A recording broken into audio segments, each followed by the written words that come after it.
Welcome back, everyone. Today I'm going to be ranking the films of Denis Villeneuve, a Canadian director. Shout out to him, representing Canada. He only has 9 films, which is actually great. Some of my favorite directors just have so many films in their filmography. I don't know how I'm going to rank them all, but only 9 films to go through today. He's one of my favorite directors of all time. He's probably the best Canadian director of all time. So, like I said, that's awesome to see. I really view him and Christopher Nolan as like the two goats of my generation. So let's get into his films. He doesn't have a ton, but what he has done so far is amazing, and I can't wait to see what he does next. First, I'm going to start out at number 9 with Maelstrom. I'll probably talk about Polytechnique at the same time at number 8 because these are the 2 films at the bottom of my list. They both are films that are emotionally wrecking, but I highly recommend them because a lot of people haven't seen them yet. They kind of came out before Denis got his big break with a film that I'll talk about in a second here. But Polytechnique and Maelstrom are emotionally draining films that are really sad and kind of, I don't know. I don't know. I don't want to spoil anything either because a lot of people haven't seen them. But if you're kind of into those like Requiem for a Dream, Enter the Void type films, I think you guys would probably enjoy these two.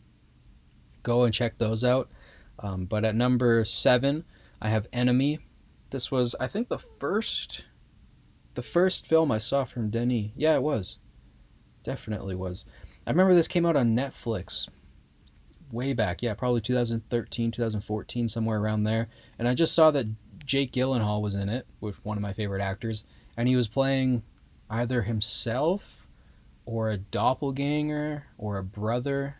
He was playing 2 characters that both looked like him, and I was confused because it wasn't really explicitly said in the trailer, like, is he his brother? Like, what's going on? And it is confusing when you watch the film too, which is awesome. It gets under your skin, this film. For only being 90 minutes, it's surprising how deep under your skin it gets. It also has one of the scariest last scenes I've ever seen in a film. Not that this is a horror film, but the last shot is like, why did you do that to me? I jumped out of my chair the first time I watched it. I was like, whoa, I was not expecting that. But if you haven't seen this film and you like dark thrillers, definitely put it high on your list. Um, the Letterboxd main caption is, "You can't escape yourself," and I think that sums up the film perfectly. At number 6, I have Sicario.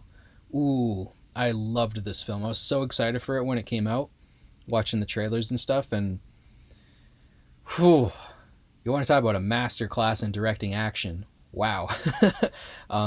Yeah, this film is so badass. And that border scene when they're trying to cross the border and they have the shootout on the road. I mean, just masterful directing. Just it gets you so anxious. I'm just thinking about that scene and how brilliant it is. This whole movie's brilliant. Emily Blunt, one of her best performances ever. Benicio del Toro, amazing as always. Josh Brolin, awesome in this film.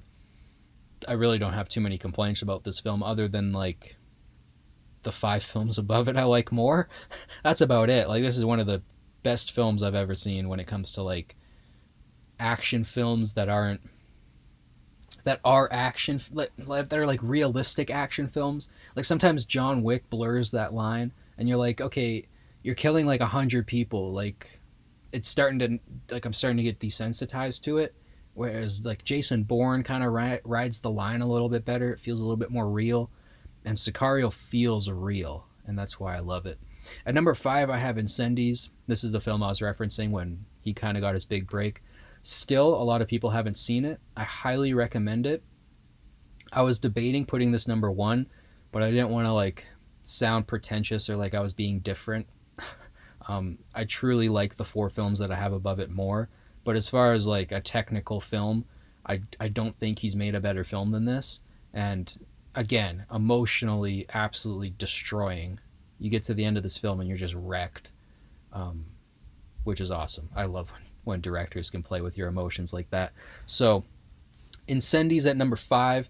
At number 4, I have another emotionally Wrecking film. I have Prisoners. I saw this film in theaters with my mom and my dad, and we both walked out of this. We all walked out of this film, I should say, just not in disgust, but just disturbed. And we all talked about the film in the car for like half an hour. And those are the best films. Like, that's how you know a film's good, is when you sit in the car and talk about it for like half an hour. You pull into the driveway and you still don't get out of the car. You're like, nah, we're gonna finish talking about this film. Yeah, Prisoners is an absolute mind-bending ride. Jake Gyllenhaal and Hugh Jackman, probably their best performances ever. Like, they're really that phenomenal in this film. Jake Gyllenhaal, maybe you can give it to Nightcrawler, but Prisoners is up there as far as like Jake Gyllenhaal performances go. And just so, like I said, disturbing. Paul Dano in this is like, I can see how he got the Riddler. It's definitely from this film. Just watching this film, whoever casted him as the Riddler was like, yes, this guy. Because, wow, Paul Dano can play a creepy guy so well. There Will Be Blood is another film where he's just, ugh. I love his acting. And Terrence Howard's in this too. I mean, a stacked film, and one of my favorite films ever as far as like thrillers go. Getting into the top three, the top two I could probably switch up any day of the week. Maybe not. I'll get to those in a second. At number three, I have Dune. I want to put this one. I want to so bad because I'm such a big fan of Dune. I do like the David Lynch one, even though I use it as like a cautionary tale to never give up Final Cut, and I realize that it's a pretty horrible film. It is a David Lynch film, but I barely consider it a David Lynch film because it's so butchered. But I do like Dune, that movie, because I love this story so much. It's a book that I read when I was a kid. I've reread it many times. And this film by Denis Villeneuve, the first Dune, I think it's amazing. I really, really like where he's going with it. I think the color palettes are a little bland at times. Sometimes I'd like to see a little bit more color going on. But the sound design is wow. Obviously, like I said, the cinematography is amazing. The casting has been amazing. I'm a big, big fan of Timothée Chalamet. The only thing is I think part 2 and part 3 are going to hook me more. Just knowing where this story goes, knowing like, okay, we just got like the setup, we got the first like, I don't know, like 50 to 80 pages out of the way. I don't know how far into the book exactly we are, but the latter half, the next two films are really going to be, I think, higher on my list when it comes to Denis Villeneuve films, just because I know that where the story's going and that this is just kind of the startup. But yeah, I got Dune by Denis Villeneuve at number 3. At number 2, I have one of the most mind-bending films I've ever seen, and one of the most emotionally, I don't want to say draining or wrecking, because they're not like his other films. It was emotional in a different way. I don't know how to describe it, but I have Arrival at number 2.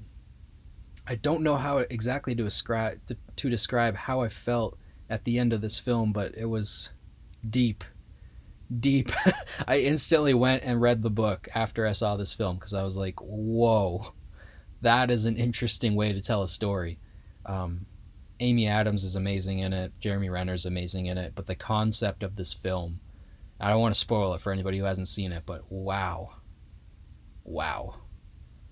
Yeah, I pair this one with Annihilation a lot. Like, I like to do double features, not just because they both start with A, and not because they both have a female lead, although those are commonalities between them, but both Annihilation and Arrival absolutely melt my mind with the concept that they put on screen. And yeah, this could be my number one if it weren't for Denis going out and making one of the best sequels I've ever seen in my life, Blade Runner 2049, not 2049. Yeah, Blade Runner number 1, only because, like I said in my Ridley Scott video, Blade Runner was number 1 in that video as well. Spoiler alert. But this film is arguably better than the first one, which is insane because the first Blade Runner is like the best sci-fi film ever. Like, with the exception of 2001, maybe Star Wars if you count it. Blade Runner is like the sci-fi film, and for Denis to come out with this and for it to be as good, if not better, is absolutely mind-blowing. I recently watched Blade Runner 2049, and whew, it is a damn deep film, I will say that. Yeah.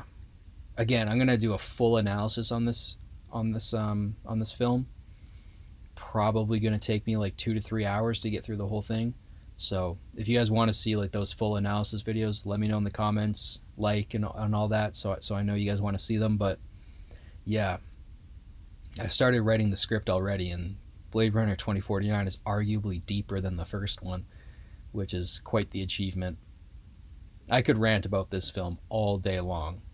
The vibes, the everybody says vibes. That word means absolutely nothing sometimes, but the atmosphere that it creates, the sense of scale. There's a shot early in the film where Denis creates he's like shooting over the city, and he creates a sense of scale that I've never seen done before. It's only like 10-15 seconds of shot, and the scale it creates in your mind of how big the city is amazing.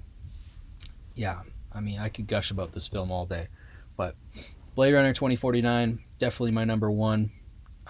Arrival's close. Dune, like I said, I gotta wait for the sequels, but that's my rankings. Let me know in the comments what I put too high, what I put too low. Where would you rank his films? I'd love to hear from you guys.